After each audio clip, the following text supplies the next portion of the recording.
Halo teman-teman, selamat datang di media pembelajaran Prodi Jurnalistik Fakultas Ilmu Komunikasi Universitas Padjadjaran. Bersama saya, Siti Kalinah, untuk mata kuliah Retorika dengan topik bahasan adalah penyampaian pidato. Kita mulai materi kita untuk penyampaian pidato. Ada tiga rukunnya seperti wajib gitu ya kalau rukun itu di dalam penyampaian pidato. Yaitu yang pertama adalah kontak, penggunaan suara ya paralinguistik, dan penggunaan isyarat dan gerak tubuh. Tiga hal penting sekali ya. Berbicara di depan umum atau pidato seringkali membuat pembicara cemas. Gitu ya. Maka bahasan kita kali ini mencakup teknik-teknik kecemasan berkomunikasi. Bagaimana membangun kepercayaan diri dan meningkatkan kredibilitas. Karena kalau cemas itu kita jadi nggak kredibel ya. Bagaimana nih membangun kepercayaan diri dan kredibilitas itu? Ya, kecemasan berkomunikasi, gitu ya. Banyak istilah yang digunakan untuk menamai gejala ini. Kalau mau bicara di depan orang banyak, itu sering kita kenal sebagai demam panggung atau ya stage fright gitu ya. Demam panggung, kayaknya ini menyangkut kepada semua orang. Kecemasan berbicara atau speech anxiety, stres kerja, performance stress. Semua ini terjadi karena pembicara dalam pengawasan orang lain. Seringkali kita bicara ya, padahal saya itu biasanya lancar, tapi kenapa ya ketika bicara di depan umum kok saya jadi grogi? Ya karena semua orang melihat fokus kepada kita yang berbicara di depan gitu ya. Jadi ini adalah satu hal yang wajar. Kemudian sebab-sebab kecemasan komunikasi itu apa saja? Orang mengalami kecemasan komunikasi karena beberapa hal. Tidak tahu apa yang harus dilakukan. Ia tidak tahu bagaimana cara memulai pembicaraan. Ia tidak dapat memperkirakan apa yang diharapkan pendengar. Ia menghadapi sejumlah ketidakpastian. Jadi kita nanti bicaranya mulai dari mana ya? Aduh pokoknya mah bisa stres aja ya. Meskipun nanti ada cara bagaimana kita memulainya gitu ya. Orang menderita kecemasan komunikasi karena ia tahu akan dinilai. Ya orang memandang kita semua ketika berbicara di depan akan nilai apakah bagus apa enggak ya gitu ya. Namanya berhadapan dengan penilai pasti membuat orang nervous. Karena penilaian itu bisa membuat kita jatuh. Semua orang melihat kita tuh seperti orang yang kekurangan, yang enggak siap gitu ya. Atau juga bisa mengangkat kita kalau kita pidatonya bagus gitu ya. Kemudian kecemasan komunikasi menimpa bukan pada pemula saja tetapi juga pemula atau orang yang terkenal maksud saya, orang yang sudah terkenal keahliannya berbicara, itu detik-detik awal itu pasti mereka juga ada sedikit cemas gitu. Tapi mereka bisa menanggulangi, terutama untuk mereka yang pemula berhadapan dengan situasi. Apalagi kalau di ruangannya besar, banyak orang, kita merasa ada orang-orang pejabat yang lebih tinggi dari kita, wah itu tambah-tambah stres. Berikut. Metode pengendalian kecemasan. Tadi kan kita udah tahu kecemasannya itu kenapa, sekarang gimana nih cara mengendalikannya? Ada dua metode untuk mengendalikan kecemasan komunikasi. Ini yang pertama ini yang dinamakan sebagai metode jangka panjang. Jangka panjang berarti kita butuh waktu lama untuk melakukan persiapan. Tidak bisa mendadak gitu ya. Jadi ketika kita secara berangsur-angsur mengembangkan keterampilan mengendalikan kecemasan komunikasi. Ini adalah butuh proses belajar. Ada kan yang latihan dulu di rumah, dibaca dulu, kemudian nanti kita kalau ini bagaimana tangannya, kemudian di depan kaca itu bisa saja gitu ya. Tapi semakin sering dia berpidato, maka dia akan lebih terampil gitu ya. Itu butuh waktu ya, jangka panjang. Kalau yang jangka pendeknya bagaimana metode jangka pendek? Ya dia harus harus siap dengan melihat-lihat dulu kondisi kita pidatonya di depan siapa, jumlahnya berapa, tempatnya bagaimana, topiknya bagaimana, kita mengumpulkan bahan-bahan yang bagus. Nah itu persiapannya harus ekstra gitu ya. Nah sekarang kita bicara komponen-komponen kredibilitas. Penting sekali nih kredibilitas. Ya, kredibilitas atau credibility yang kita kenal terdiri dari keahlian atau expertise dan kepercayaan atau trustworthiness Ini menurut Hofland dan Weiss. Ini adalah credibility, ya. Jadi kalau seseorang yang ahli itu pasti akan dipercaya. Dokter itu dia ahli dalam kesehatan, pasti kita percaya dong kalau dokter yang menyampaikan kesehatan. Jadi semua di dunia ini dalam bidang apapun selalu ada ahlinya, dan untuk bidang-bidang tertentu kita tentu akan percaya kepada ahlinya, gitu ya. Nah, sementara Aristoteles menyebutkan kredibilitas itu sebagai etos komunikator yang terdiri dari goodwill, good sense, good moral karakter. Niat yang baik, good sense, pikiran yang baik, good moral karakter adalah akhlak yang baik. Wah, ini akhlak yang baik. Penting sekali, ya. Membangun kredibilitas. Salah satu komponen penting kredibilitas adalah otoritas. Memiliki otoritas itu adalah kewenangan. Kita memiliki kewenangan dalam hal apa, gitu ya. Jadi otoritas ini dibentuk karena orang melihat latar belakang kita. Pendidikannya apa, pengalamannya apa. Ya, yang punya otoritas, ya. Jadi teman-teman tahu kalau misalnya mau mengundang pembicara, kita harus lihat siapa yang kredibel. Dia punya otoritas enggak, gitu ya. Kalau dia punya otoritas, maka kita itu adalah bagian dari kredibilitasnya. Kemudian teknik membangun goodwill tadi ya, niat baik. Bagaimana sih membangun goodwill itu ditunjukkannya? Ditunjukkan dengan keterlibatan pribadi atau komitmen. Kita pada topik dan kebutuhan halayak. Kita harus memperlihatkan keseriusan kita di dalam berbicara. Berikutnya adalah pendengar atau halayak yang menyukai dan akhirnya menerima gagasan yang kita kemukakan itu dipandang objektif ketika kita melakukan pendekatan secara rasional dan argumen kita itu adalah logis. Nah, ini adalah komponen good sense. Jangan sampai ketika kita berbicara, apa ya yang bicarakan itu? Ternyata itu masuk akal gitu ya. Nah, itu berarti nggak percaya kan, jadi nggak kredibel ya. Kredibel tuh, oh bener ya dia seperti memberikan tips-tips yang keren gitu ya, yang sesuai dengan kebutuhan, kan dia punya good sense gitu ya. Sampai sesuai lah dengan kebutuhan kita. Kemudian good moral karakter. Mencakup apa saja tuh moral karakter itu ya, akhlak yang baik itu. Kejujuran, integritas, ketulusan. Ya. Halayak akan tertarik pada tokoh atau orang yang terkenal dengan kejujurannya.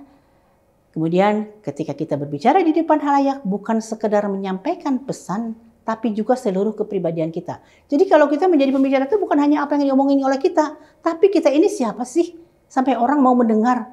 Kalau kita punya akhlak yang baik, orang pasti akan mengikutinya. Jangan sampai alah kamu ngomong aja, gue tahu deh kamu tuh siapa di belakang. Nah, jangan sampai dibegitukan ya. Berarti dia enggak moral karakternya, orang akhlaknya tuh dipertanyakan oleh orang gitu ya. Jadi kalau kita memberikan masukan-masukan, orang akan percaya. Tapi kalau dipertanyakan mengenai akhlaknya, jangan harap orang percaya. Dinamisme adalah ekspresi fisikal dari komitmen psikologis ya terhadap topik. Jadi bila kita berbicara sebagai pembicara, kita serius, maka suara dan gerak kita juga serius. Jadi ada sebuah kesatuannya yang dinamis itu. Apa yang kita bicarakan juga sama dengan ekspresi wajah kita, dengan gerak tubuh kita. Itu adalah dinamisme. Bagaimana nih pembinaan etos menurut saya ambil dari sumber yang lainnya, yaitu dari Austin G. Freely. Bahwa komunikator atau pembicara itu harus melakukan persiapan. Kita mau berbicara tapi kita tidak melakukan persiapan. Wah, bakal gelagapan ya. Karena akan ada banyak data, akan ada banyak nama-nama, akan ada banyak ide-ide yang harus kita kumpulkan gitu ya. Kemudian kesungguhan atau seriousness ya. Keseriusan itu sampai kita, wah enak sekali ya pembicaranya ya. Dia kayaknya persiapannya sangat bagus dan dia kayaknya serius gitu ya. Dan dia tulus. Kalau tulus itu teman-teman bisa mengidentifikasi seorang tulus dan tidak gitu ya. Orangnya tulus itu dia tidak pernah misalnya dia mempermasalahkan bagaimana dia datang ke situ misalnya dengan sebuah niat yang baik gitu ya. Dan berikutnya adalah confidence, self confidence. Penting sekali nih. Kita mau meyakinkan orang lain, kita harus confidence, percaya diri. Tadi saya katakan jangan sekali-kali kita memperkecil diri kita sendiri gitu ya. Tapi juga jangan sampai kita menganggap bahwa alah citil lah, gitu. Ketahuan loh kalau kita terlalu percaya diri. Kalau orang terlalu percaya diri ketika berbicara juga itu akan tidak diikuti nanti apa yang kita sampaikannya. Confidence boleh, percaya diri boleh untuk meyakinkan, tetapi tidak boleh overconfidence, nggak boleh berlebihan, gitu ya. Kemudian tenang. Tenang itu dari mulai dia masuk ke ruangan, dia membuka dengan tertib, gitu ya, dia menyapa semua yang hadir. Pokoknya tenang sekali dia ya, dari mulai cara jalan dia masuk, cara membuka, cara bicara, cara berkomunikasi dengan halayaknya, gitu ya. Dan friendship, dari mana tuh friendship? Ya, kita jangan lempeng-lempeng saja. Kalau di sana ada panitia dan lain sebagainya, kita juga diperlihatkan dengan bagaimana ekspresi wajah kita yang friendship dan kesederhanaan. Kesederhanaan ini adalah sangat utuh ya, sederhana dalam berbagai hal, kesederhanaan dalam penampilan dan kesederhanaan dalam cara berbicara. Kita nggak boleh menggunakan kata-kata yang sangat-sangat hebat itu biar kelihatan pinter, itu jangan sampai deh ya. Yang penting kita bisa menyesuaikan dengan halayaknya. Berikut adalah prinsip-prinsip penyampaian pidato. Ya, 3 prinsip penyampaian pidato itu adalah trisila pidato. Yang pertama adalah pelihara kontak visual dan kontak mental dengan pendengar. Gitu ya. Kedua, gunakan lambang-lambang auditif atau usahakan agar suara kita memberikan makna lebih kaya pada bahasa. Bicaralah dengan seluruh kepribadian kita, dengan wajah, tangan, dan tubuh kita. Semuanya kita menyampaikan pesan. Sekarang kita mulai dengan kontak. Kontak disebut juga rapport. Rapport itu adalah melakukan pendekatan, hubungan yang erat dengan halayaknya, dengan halayak pendengarnya ya, menciptakan kedekatan. Karena penting sekali kalau komunikasi ada kedekatan dengan pendengarnya. Jadi ketika membuka tuh halayaknya disapa terlebih dahulu gitu ya. Atau ditanya salah satu gitu dan lain sebagainya. Atau kita memulai dengan mengenal dulu bagaimana dari panitia kita tanya-tanya dulu ya. Pidato adalah komunikasi tatap muka yang bersifat dua arah. Nih saya lagi berbicara nih, saya ke Bayu harus lihat dong. Kalau saya ketika bicara ke Bayu, saya harus lihat gitu. Ke teman-teman saya harus lihat tuh wajahnya, jangan kita asik sendiri, matanya harus dipandang gitu ya. Nah ini mengenai kontak. Walaupun pembicara lebih dominan, atau mendominasi pembicaraan, ia harus mendengarkan pesan-pesan yang disampaikan pendengarnya. Ia harus menjalin hubungan dengan pendengarnya. Gitu ya. Kan suka ada respon ya. Nah, itu harus diperhatikan. Teknik pertama untuk menjalin hubungan adalah melihat langsung pada halayak, tuh kan tadi diupayakan kita melihat halayak pendengar kita saat kita berbicara. Jadi ketika kita berbicara, lihat wajahnya. Bisa loh ketika ruangannya besar, ya. Di paling belakang kita berusaha untuk lihat ke belakang. Tapi tentu mata kita tidak jelalatan ya melihat itu sedikit-sedikit kita pandang. Nanti ketika lihat lagi gitu ya, kita bisa atur. Pokoknya kontak mata biar mereka merasa diajak berkomunikasi. Berikut adalah karakteristik olah vokal. Olah vokal ya, apa yang dibicarakan.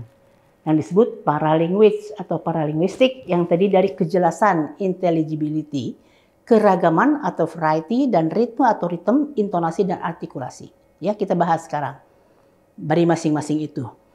Dan sebagai pembicara, kita harus dengan jelas mengucapkan kata demi kata yang akurat. Karena ada nama seseorang, ada jabatan, ada konsep-konsep yang digunakan, ada nama tempat, ada nama hal-hal lain itu dikatakan sebagai akurat. Kalau nggak akurat itu menunjukkan kita ceroboh atau dikira kita nggak tahu.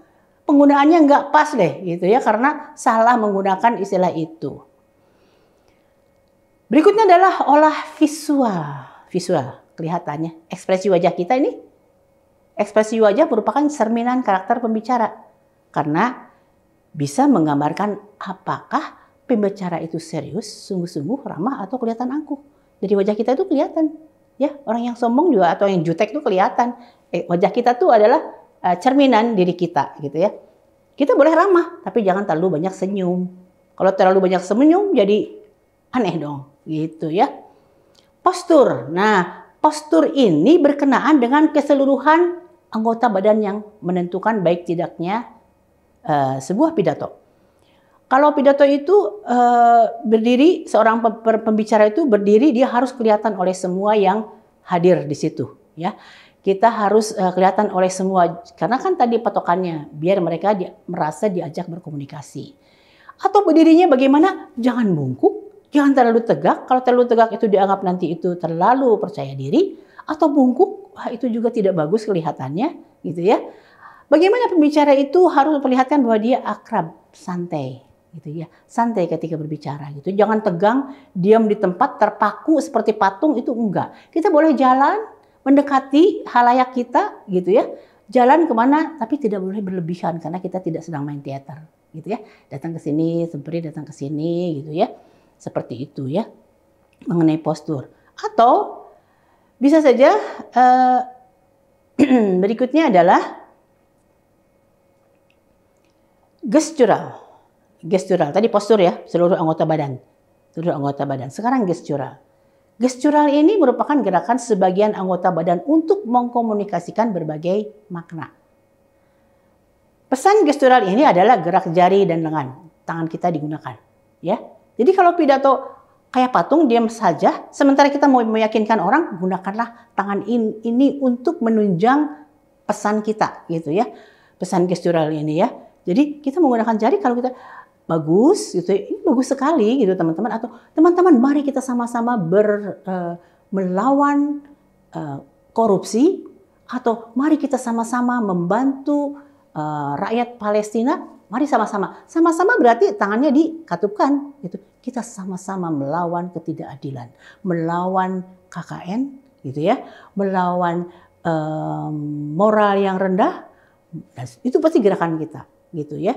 Atau kita semangat. Nah, semangat. Jadi jangan semangat. Aduh, mana semangat? Ngomongnya aja nggak semangat. Gerakan tangannya juga nggak digunakan. Ya harus senada antara wajah dan ini. Semangat, gitu ya.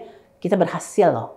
Gitu. Jangan sampai kita adalah direndahkan, gitu. Direndahkan, tangannya ke bawah dan kita juga wajahnya ya seperti yang menyinyir, gitu ya. Gitu. Untuk mengucapkan rasa cinta. Wah, sekarang mah lagi sarangyo, gitu ya. Di foto juga sampai sama ya, seperti itu ya.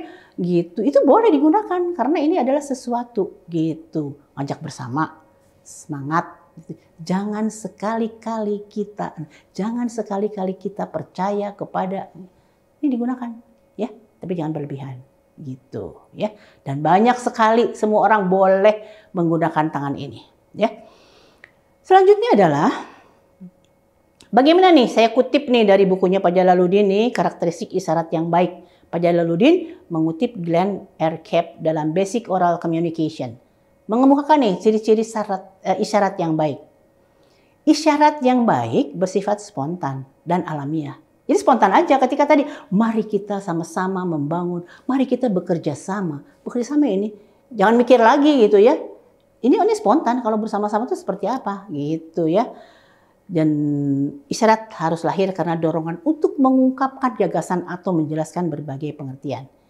Isyarat yang baik juga mengkoordinasikan seluruh gerak tubuh, mata, dan ekspresi. Tadi saya katakan, asik sekali, benar ya, gitu ya. Atau saya suka sekali, saya sangat saya cinta teman-teman, gitu ya. Isyarat yang baik dilakukan pada waktu yang tepat. Kapan kita menggelengkan kepala? Kapan mengangguk? Pokoknya ini adalah harus natural semuanya, ya, spontan. Dan isyarat yang baik dilakukan penuh, tidak sepotong-sepotong atau ragu. Kita mikir gitu ya, apa ya isyaratnya? Wah, itu menjadi aneh ya, isyarat yang baik. Tapi sekarang hati-hati ya, ada dilarang ya untuk ASN untuk menggunakan isyarat tangannya, nggak boleh 1, 2, 3 gitu ya. Kalau 1, 2, 3 itu nanti kayak dukungan ya. Nah, harus hati-hati. Jadi kalau di foto sekarang susah ya. Atau kalau pakai baju, karena itu udah bagian dari pesan juga ya. Berikut, ya, kekuatan isyarat itu harus sesuai dengan gagasan yang dikemukakan. Isyarat yang baik harus sesuai dengan besar dan jenis halayak. Ya, gerak tubuh yang lebih hidup harus dilakukan di hadapan anak muda.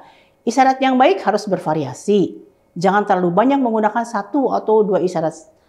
Jangan terlalu banyak menggunakan 1 atau 2 isyarat saja. Sangat variatif ya. Dan isyarat jangan berlebihan karena bukan di panggung teater. Nah, ada beberapa hal yang disampaikan berikutnya adalah menyangkut juga ini ada proksemik. Proksemik itu bagian dari nonverbal komunikasi yang sangat penting juga bagi para pembicara. Tadi saya sudah singgung sesungguhnya. Jadi pembicara itu harus mengatur jarak dengan halayaknya. Kita mau mendekat, mau menjauh, Kalau halayatnya banyak, kita jauh dong bicaranya. Atau pakai podium, gitu ya. Karena biar kelihatan oleh semua. Tapi kalau sedikit, ya kita dekat sekali, gitu ya. Gitu. Kemudian artefaktual. Artefaktual adalah penyampaian pesan melalui penampilan tubuh, pakaian dan aksesoris kita. Ingat loh, pakaian itu menyampaikan pesan. Pakaian terlihat sebelum suara kita terdengar. Jadi kalau datang pembicara, kita sebagai pembicara datang, orang tuh lihat baju kita dulu kan. Ih, bajunya kok saltum deh, kayak penyanyi dangdut gitu ya, kayaknya nggak nyambung gitu ya, atau wah bajunya sangat rapi gitu ya. Nah itu penting sekali. Wah, jam tangan yang digunakannya, bagaimana kacamatanya dan lain sebagainya. Tapi bukan persoalan harus mahal dan mewah gitu. Tapi pakaian menyampaikan pesan loh, bagaimanapun gitu ya. Kita mau dipersepsi seperti apa gitu ya oleh pendengar kita. Pakaian dan aksesoris itu penting untuk diperhatikan karena pendengar akan mempersepsi melalui pakaian yang kita gunakan, gitu ya. Nah, berikut adalah simpulan dari pertemuan kita kali ini. Pokoknya ada 3P atau P3, yaitu poise, pause, dan pose. Poise itu artinya kepercayaan diri, ketenangan dan kredibilitas. Pause artinya hentian yang tepat, menunjukkan penggunaan tadi suara. Kapan kita berbicara dengan seperti ini, tinggi rendahnya, dan pose adalah penampilan pembicara di depan halayak. Demikian teman-teman bahasan kita untuk kali ini mengenai retorika. Terima kasih atas perhatiannya. Sampai bertemu lagi di media pembelajaran berikutnya. Terima kasih.